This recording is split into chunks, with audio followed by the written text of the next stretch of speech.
Bienvenue dans ce podcast et aujourd'hui on va se demander comment les riches deviennent de plus en plus riches. Alors avant de répondre à cette question, il va falloir faire un petit tour d'horizon des classes sociales. De façon extrêmement schématique, nous pouvons considérer qu'il existe quatre grandes classes sociales. Les pauvres, la classe moyenne basse, la classe moyenne haute et les super riches. Alors il s'agit bien évidemment d'une simplification car les frontières sont parfois extrêmement poreuses entre les différentes classes sociales. Ces classes sociales dépendent d'ailleurs très souvent des représentations qu'on en a. Par exemple, lorsque j'étais étudiant, je percevais une bourse sur critères sociaux. Elle s'élevait à l'époque à 386 euros, et c'était d'ailleurs l'échelon maximal. Et je pensais à cette époque, lorsque j'avais 18 ans, que les personnes qui percevaient un salaire de 3000 euros étaient des personnes réellement riches. Et je n'ai évidemment maintenant pas du tout le même regard. Mais malgré ces différentes représentations que l'on a tous, quant aux différentes classes sociales, on peut constater des critères qui permettent de les différencier. Ainsi, les pauvres ont un revenu faible ou nul. Ils ont très peu de patrimoine, voire souvent aucun patrimoine. Les pauvres vivent à la limite de la misère et de l'endettement. C'est là que commence la plupart des gens lorsqu'ils quittent l'école à 16 ou 18 ans avec peu ou pas de qualification. Leur principale préoccupation est de savoir comment payer les factures, comment se nourrir et comment nourrir leur famille. Et ils s'inquiètent de savoir s'ils auront encore un emploi l'année prochaine, ou même s'ils auront un endroit où vivre. Ils sont donc dans une situation d'extrême précarité. La classe moyenne basse a un revenu suffisant pour couvrir ses besoins essentiels, mais pas beaucoup plus. Elle a suffisamment d'argent qui rentre régulièrement pour payer la nourriture, pour payer le logement et pour payer les produits de première nécessité comme les vêtements, le chauffage, les transports, ainsi que certaines dépenses occasionnelles comme les vacances et les loisirs. Les membres de la classe moyenne basse s'inquiètent de disposer de suffisamment d'argent pour leur retraite, qui peut être raisonnablement longue compte tenu de l'état des soins de santé, mais qui l'est moins si la génération précédente leur a laissé un fardeau de dette après une période de maladie. Les membres de la classe moyenne haute ont relativement le même profil que celui des membres de la classe moyenne basse, mais ils disposent toutefois de revenus plus que suffisants pour couvrir leurs besoins essentiels et disposent en général d'un patrimoine important qu'ils ont réussi à faire fructifier. Et enfin, les super riches ont un profil différent. Ils représentent déjà une infime partie de la population mondiale, pas plus de 5%, et ils disposent de revenus conséquents, qui en général proviennent de placements financiers et immobiliers. La principale préoccupation des très riches est de préserver la majeure partie de leur fortune en l'investissant judicieusement.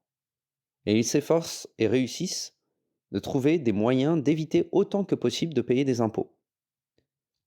Ils sont prêts à faire tout ce qui est en leur pouvoir pour accroître encore leur fortune. Alors on constate qu'il y a des écarts qui se sont creusés avec la crise du Covid-19. C'est vrai que les écarts de richesse entre les riches et les pauvres se sont accrus à l'échelle mondiale. Ainsi, selon l'Observatoire des inégalités, les plus pauvres de la planète ont payé le plus lourd tribut. En 2021, les revenus moyens des 40% les plus pauvres du monde sont inférieurs de 6,7% aux projections antérieures à la pandémie. La diminution des revenus s'est traduite par une forte augmentation de la pauvreté à l'échelle mondiale. Environ 97 millions de personnes supplémentaires vivent avec moins de 1,90$ par jour à cause de la pandémie, soit une hausse du taux de pauvreté mondial de 7,8 à 9,1%. Et 163 millions de plus vivent avec moins de 5,50$ par jour. L'augmentation de la pauvreté à l'échelle de la France est également importante.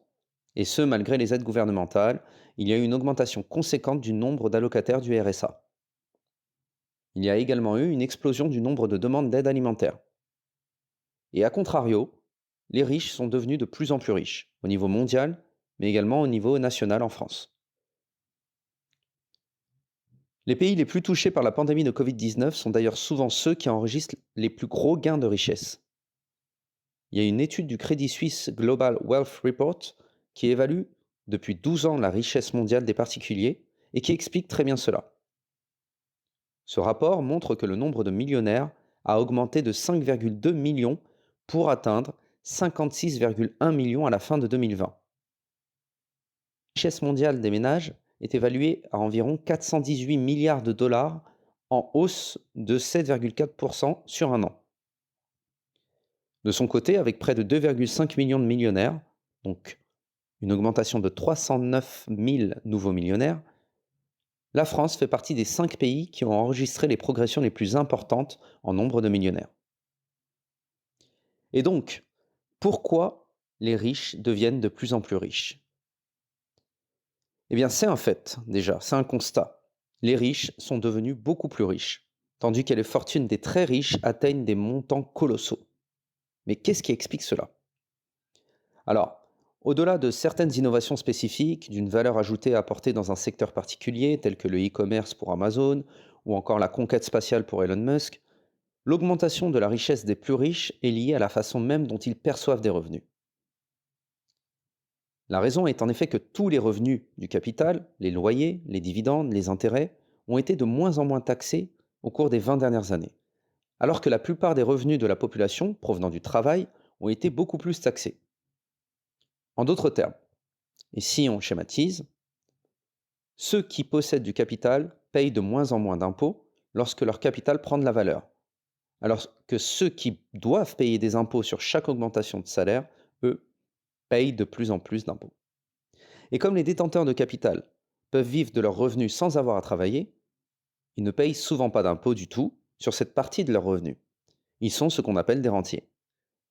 Cette affirmation est vraie pour les super riches, mais elle l'est également pour certaines personnes de la classe moyenne supérieure. En effet, il ne s'agit pas nécessairement d'être très riche. Beaucoup de membres de la classe moyenne supérieure, de simples citoyens normaux dont les parents ou les grands-parents ont accumulé un certain patrimoine, se retrouvent dans cette situation confortable de rentier. Alors, vous appartenez probablement à la seconde ou à la troisième classe sociale, tout comme moi. Vous n'êtes probablement pas un super riche, mais vous vous souciez de votre éducation financière et vous souhaitez améliorer la gestion de vos finances personnelles et augmenter votre patrimoine. Mais prendre exemple sur ce que font les riches est un bon chemin à suivre. Votre objectif doit donc être de multiplier vos sources de revenus, de les séparer, de les décorréler progressivement de votre temps, et de cette façon, vous basculerez dans une forme de richesse. Voilà, c'est la fin de ce podcast. J'espère qu'il vous a plu. Si le contenu vous a plu, n'hésitez pas à liker, à partager, à commenter. Et quant à moi, je vous retrouve très bientôt pour un prochain podcast.